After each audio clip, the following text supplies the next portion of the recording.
Hello everyone, कैसे हो आप सब। मैं हूं गौरव काबरा और एक बार फिर से आप सबका बहुत बहुत स्वागत है हमारे यूट्यूब चैनल पे। Today I have come up with a very important video. आज के इस वीडियो में I am going to tell you about both access scholarship as well as women scholarship, how you can apply for the scholarships, कब apply करना है, क्या deadline है और किन किन पॉइंटर्स को ध्यान में रखना है, उन सारी चीजों पे आज चर्चा होगी। सबसे पहले स्कॉलरशिप्स को मेंशन जब मैं कर ही रहा हूं तो मुझे हमेशा ही सीएफए इंस्टीट्यूट को बहुत ही ज्यादा थैंक यू बोलने का मन करता है, बिकॉज सीएफए इंस्टीट्यूट की तरफ से जो ये एग्जाम्स है ये एक वर्ल्ड वाइड और बहुत ग्लोबल लेवल के अच्छे अच्छे बहुत अच्छे एग्जाम्स हैं। एंड इसकी फीस काफी ज्यादा है। इन जनरल अगर हम देखें तो level 1 itself becomes really very expensive. अगर हम इंडियन पॉइंट ऑफ व्यू से देखें तो इट इज डेफिनेटली 1.2 लाख के आसपास का खर्चा। बट वहीं पे सीएफए इंस्टीट्यूट हमेशा से एक्सेस और वुमेन स्कॉलरशिप प्रमोट करते आया है and they have been giving the scholarships to the needy candidates. अब जब ये स्कॉलरशिप्स दी जाती है नीडी कैंडिडेट्स को, तब मैं कह सकता हूं कि हर उस बच्चे की और हर उस स्टूडेंट की बहुत ज्यादा मदद होती है जो जेन्युइनली इस कोर्स को करना चाहते हैं बट फाइनेंशियली या फिर कोई और रीजन से इस कोर्स में एनरोल नहीं कर पा रहे हैं। तो यहाँ पे ये स्कॉलरशिप्स आपको एम्पावर करती है, एक तरह से आपको लेवरेज देती है कि आप इन स्कॉलरशिप्स को अप्लाई करके अपने जो ओवरऑल कॉस्ट है उसको कम कर सकते हैं। Obviously scholarship makes much more sense when you apply it in level 1, ना कि फॉर लेवल 2 एंड लेवल 3, क्योंकि लेवल 1 में कॉस्ट सबसे ज्यादा है एंड अगर आपको वहां स्कॉलरशिप मिलती है then your cost is reduced sizeably. Correct. So सिर्फ 250 या $350 में including your examination registration as well as your registration for the entire course, ये दोनों चीजों को अगर हम कवर कर पाते हैं तो I think that is a really fair deal. तो अब दोनों स्कॉलरशिप्स को लेकर के क्या इंफॉर्मेशन है, अभी विंडो ओपन है कि नहीं है, उन सारी चीजों पे चर्चा कर रहे हैं। बने रहिए वीडियो में। शुरुआत करता हूं सबसे पहले सीएफए स्कॉलरशिप के लेटेस्ट अपडेट्स में। देखो एक्सेस स्कॉलरशिप को लेकर के कुछ अपडेट्स है मेरे पास में। एक्सेस स्कॉलरशिप को लेकर के सबसे पहला विंडो जो आया था, ठीक है, ये विंडो अब बंद हो चुका है। जो आप लेफ्ट साइड में इंफॉर्मेशन देख रहे हो स्क्रीन पे, वो है about the first application window. और इस एप्लीकेशन विंडो में इंस्टीट्यूट ने 15 ऑफ दिसंबर 2022 तक रिजल्ट्स सुना दिए थे। इस पे जो रिजल्ट्स आए थे उसके हिसाब से स्टूडेंट्स को क्या क्या अपॉर्चुनिटी मिली थी। स्टूडेंट को अपॉर्चुनिटी मिली थी मई 23 से लेकर के नेक्स्ट, मैं सारी टर्म्स लिख देता हूं। मई मिला था, करेक्ट, देन फिर मिला था अगस्त 23, नवंबर 23 एंड फिर आपको February 24। तो टोटल 4 टर्म्स में अपॉर्चुनिटी मिलती है स्टूडेंट्स को to enrol for the upcoming examinations, जिनको भी यहाँ पे स्कॉलरशिप मिली। आज ही सुबह मेरे पास में एक स्कॉलरशिप को लेकर के और डाउट आया। स्टूडेंट बोल रहा था कि सर मुझे स्कॉलरशिप तो मिल गई, I have got a mail, लेकिन मुझे कहीं पे भी प्रोफाइल में दिखा नहीं रहा है। So I am of the believe कि अगर ऐसा कभी आपके साथ भी हो रहा है तो आप चेकआउट जब करेंगे अपने पेमेंट करने के लिए, तब आपको आपका स्कॉलरशिप के बाद का ही प्राइस दिखाया जाएगा, विच आई थिंक इंस्टीट्यूट वैसे ही कर रहा होगा काम। आपके पास बस एक एप्लीकेशन आ गया, that is fair enough to conclude that you have got the scholarship. Anyways, ये था अपना फर्स्ट एप्लीकेशन विंडो। उसी समय इंस्टीट्यूट ने बोल दिया था कि एक सेकंड एप्लीकेशन विंडो आएगा एंड वो आएगा 17 ऑफ जनवरी से 14 ऑफ फरवरी। 17 ऑफ जनवरी जा चुका है एंड जाहिर सी बात है इंस्टीट्यूट ने कहा है तो एप्लीकेशन विंडो ओपन भी हो चुका है। The application window has opened, correct, is now open and it will close on 14 of February. यानी कि अभी ओपन है और अभी अगर कोई भी एक्सेस स्कॉलरशिप में अप्लाई करता है तो उसको एक्सेस स्कॉलरशिप भरने को मिल भी जाएगा एंड ये एक्सेस स्कॉलरशिप का आपका रिजल्ट आ जाएगा 31 मार्च तक।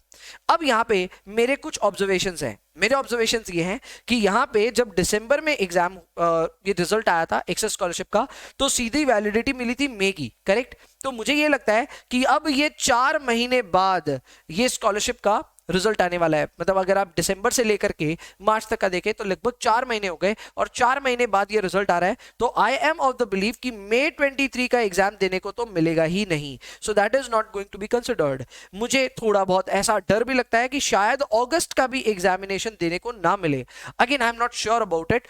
इंस्टीट्यूट जब स्कॉलरशिप के रिवॉर्ड अवार्ड आपको सुनाएगा तब आपको क्लियरली बता देगा कि कौन से एग्जाम के लिए आप जा सकते हो, कौन से के लिए नहीं। लेकिन हाँ, अगस्त 23 के उस समय तक विंडो ओपन रहेगी, तो उस सेंस में मैं कह सकता हूं कि maybe yes maybe no, लेकिन मई 23 definitely is not on the cards. इसका मतलब यह है कि अगर आप अपना एग्जामिनेशन मई 23 में ऑलरेडी प्लान करके रखे हैं, it makes really no sense to be waiting for this scholarship reward. आपको जल्द से जल्द अपने कोर्स में एनरोल करके शुरू करनी चाहिए पढ़ाई एंड अपने एग्जामिनेशन को मई के हिसाब से तैयार करना चाहिए। But for somebody who can wait और उनके लिए ये स्कॉलरशिप बहुत इंपॉर्टेंट है, तो आपको ये स्कॉलरशिप एप्लीकेशन भरनी है। कब भरनी है, इसका एप्लीकेशन कब है, तो देखो ओपन हो चुका और 14 फरवरी तक ये एप्लीकेशन विंडो ओपन है। मैं नहीं चाहूंगा कि ये स्कॉलरशिप एप्लीकेशन के विंडो के दौरान हम कोई गलती करें, कुछ भी प्रॉब्लम हो जाए या फिर लास्ट डेट तक का इंतजार करें, इसलिए आई वुड बी रिकमेंडिंग कि प्लीज 14 फरवरी तक का इंतजार ना कीजिएगा, ट्राई कीजिए अपने स्कॉलरशिप एप्लीकेशन को जल्द से जल्द भरने का।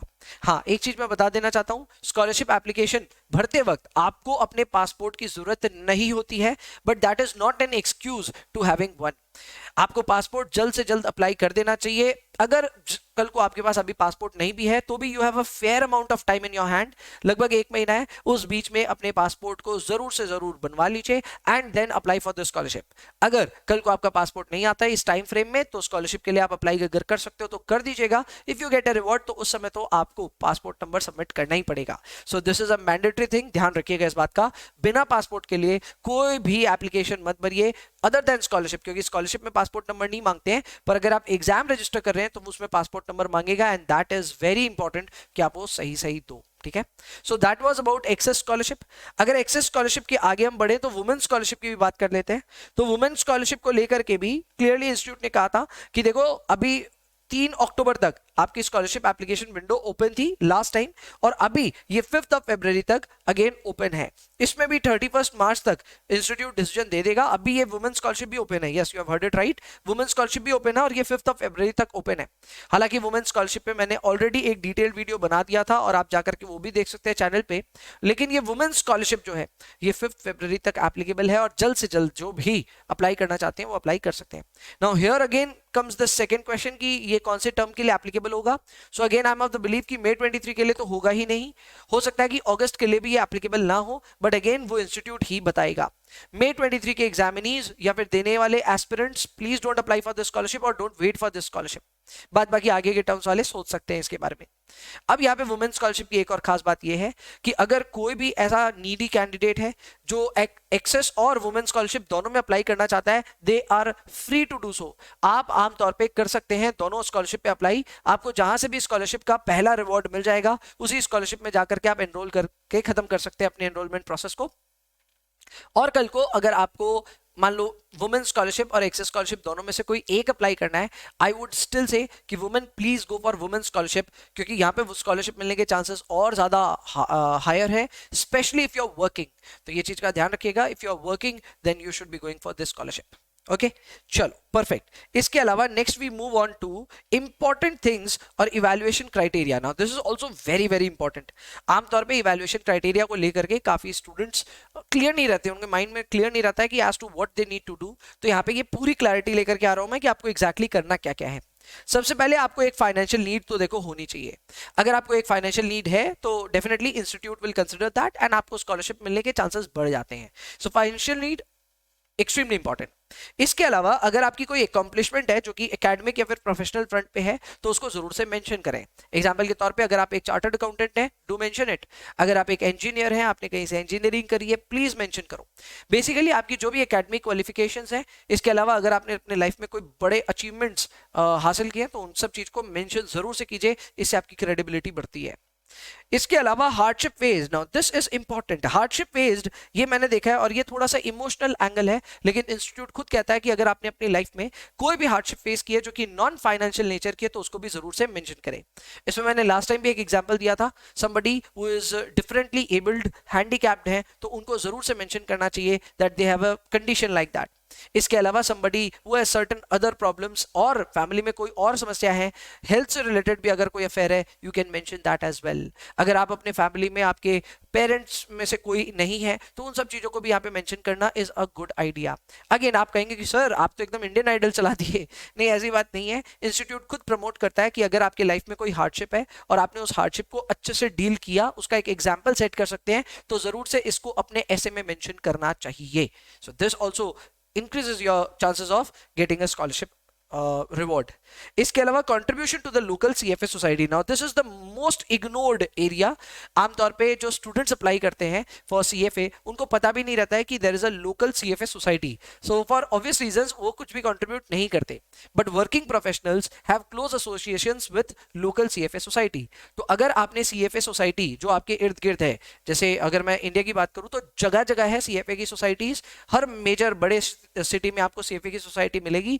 तो अगर आप वहां पे कोई सर्व कर रहे हो, वहां पे किसी इवेंट के लिए आपने वॉलंटियर किया है, if you know people there then do mention that in your essay as well. Any contribution to the local CFA society is also highly appreciated, and this can make a good ground for your reward of scholarship. इसके अलावा extent of interest in the CFA curriculum. Why do you want to do CFA, आपको CFA करके अपने life में क्या करना है, where do you see yourself in some years, ये सारी चीजें मेंशन करना जरूरी है। एंड इनको मेंशन करने से, अपना एक विजन शेयर करने से institute will be better aligned कि आपको स्कॉलरशिप मिलनी चाहिए या फिर नहीं। इसके अलावा पर्सनल कैरेक्टरिस्टिक्स जरूर से मेंशन करें, वो आपकी क्या हॉबीज हैं या फिर में आप क्या करना चाहते हो, मतलब इसमें आप बहुत सारी अपनी बातें लिख सकते हो कि what kind of a person are you, what is your attitude वगैरह, बहुत कुछ है। सो आप जितना लिखना चाहो उतनी सारी चीजें लिख सकते हो। सो देखा जाए तो ये सारे इवैल्यूएशन क्राइटेरिया हैं बाय द इंस्टीट्यूट, जिसमें मैं फिर से रिपीट कर दूं, फाइनेंशियल लीड, सबको लगता है सिर्फ फाइनेंशियल लीड एक क्राइटेरिया है, no it is not. Financial lead के अलावा academic and professional accomplishments important है, hardship phase non financial nature की इंपॉर्टेंट है, लोकल सीएफए सोसाइटी को अगर आपने सर्व किया तो इंपॉर्टेंट है, सीएफए करिकुलम आपको कैसा लगता है एंड कितना आपको इंटरेस्ट है उसको जरूर मेंशन करें, एंड फाइनली पर्सनल कैरेक्टरिस्टिक्स भी जरूर से मेंशन करें। सो ये सारी चीजों को जरूर से मेंशन करें इन योर सीएफए ऐसे, करेक्ट, सीएफए स्कॉलरशिप ऐसे में इन सब चीजों को मेंशन करें। नाउ सीएफए स्कॉलरशिप्स के जो लेटेस्ट एंड फाइनल अपडेट्स हैं उनको मैं वापस आपके सामने समराइज कर दूं। देखो सारे समरी जो है वो यही है कि एक तो आपकी दोनों ही स्कॉलरशिप की जो ड्यू डेट है या फिर जो डेडलाइंस हैं वो आ रही है, एकदम क्लियरली आपके सामने आते ही दिखेगा। 5 फरवरी को वुमेन स्कॉलरशिप की डेट है एंड फिर मिड फेब में आपकी एक्सेस स्कॉलरशिप की भी है। सो बहुत ज्यादा टाइम आपके पास नहीं है, जल्द से जल्द एक्शन लें एंड अगर आपको स्कॉलरशिप के लिए अप्लाई करना है तो अप्लाई कर दें। इसके अलावा rewards will be announced by 31 March 2023 for both the scholarship, so that is also a good thing. Again इसमें मेरे एक्सपीरियंस से मैं बता रहा हूँ 31 मार्च तक शायद इंस्टीट्यूट वेट नहीं करेगा, उससे पहले ही आपके पास मेल आ जाएगा। एंड May 23 एस्पिरेंट्स के लिए मैंने क्लियरली लिख दिया, please do not apply for any of the scholarships, because मुझे नहीं लगता कि May 23 के लिए ये स्कॉलरशिप्स एप्लीकेबल होने वाली हैं। हाँ, नवंबर डेफिनेटली होगा, अगस्त के लिए भी मैं थोड़ा सा अनश्योर हूं, लेकिन मई तो डेफिनेटली इसमें स्कॉलरशिप में नहीं होने वाला है। तो ये था एकदम बेसिक और मेरे ख्याल से एक brief idea as to what the CFA scholarship is all about, कौन सी इंपॉर्टेंट ड्यू डेट्स है, what are the evaluation criteria जिसके बेसिस पे आपको रिवॉर्ड दिया जाएगा स्कॉलरशिप का। तो जाइए स्कॉलरशिप के फुल यूज लीजिए। अगर आप एग्जामिनेशन सोच रहे हैं फॉर सीएफए तो प्लीज जाइए और एक्सेस स्कॉलरशिप या फिर वुमेन स्कॉलरशिप का एप्लीकेशन जल्द से जल्द भर दीजिए। ड्यू डेट्स का ध्यान रखिएगा, जो मैंने पासपोर्ट से रिलेटेड इन्फॉर्मेशन बोली है उसका भी ध्यान रखिएगा। इसके अलावा अगर आपको और कोई भी इन्फॉर्मेशन चाहिए इस वीडियो के कॉमेंट में आप अपनी बातों को मेंशन कर दें, मैं उसका जवाब जरूर देने का ट्राई करूंगा। बाकी इस चैनल को जरूर से सब्सक्राइब करके जाइए, बिकॉज इस चैनल पे ना कि सिर्फ इस तरह का कंटेंट बल्कि बाकी सारा एकेडमिक कंटेंट भी आता है। You can go and look at our CFA level 1 playlist as well, जहां पे जाकर के आप सारे एकेडमिक वीडियोस को भी एक्सेस कर सकते हैं। सो दैट इज इट, अभी के लिए इतना ही रखते हैं। I hope you had a good time with this video and आपको काफी सारी इन्फॉर्मेशन मिली होगी जिसके बेस पे आप अपने स्कॉलरशिप एप्लीकेशन को कंप्लीट कर पाएंगे। तब तक के लिए bye bye, take care, enjoy yourselves please, and please पढ़ाई करते रहिए।